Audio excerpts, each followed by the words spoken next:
করে নেন, অর্ধেকটা পানি ফেলে রেখে আধা খোলা বোতল রেখে দিয়ে চলে আসেন, যেটুকুন পানি নেন ওটুকুন হয়তো ওইটুকুন খেলেন বা খেলেন না, বা খুলে এক চুমুক খেয়ে বাকিটা খেলেন না।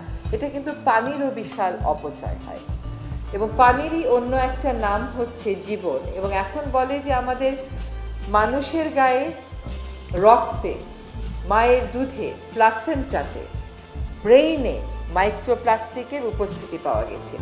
এখন বিজ্ঞানীরা দেখবার চেষ্টা করছেন যে ব্রেইনে মাইক্রোপ্লাস্টিকের উপস্থিতি সেখানে রক্ত প্রবাহে বাধার সৃষ্টি করবে কিনা।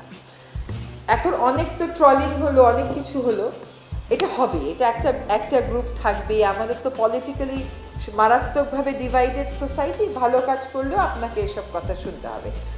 এখন কথা হচ্ছে যে কেন সব কিছু বাদ দিয়ে পলিথিন, এটা অবশ্যই একটা গুরুত্বপূর্ণ বিষয়, এবং এটা যখন আপনার রক্তে ঢুকে যায়, আপনার লিভারে পাওয়া যায়, আপনার ব্রেইনে পাওয়া যায়, নবজাতকের যে দুধ সে খাবে, মায়ের দুধ যেটাকে সবচেয়ে নিরাপদ ভাবা হতো সেখানে পাওয়া যায়, তখন এটাকে গুরুত্বপূর্ণ মনে না করার তো কোনো কারণ নেই।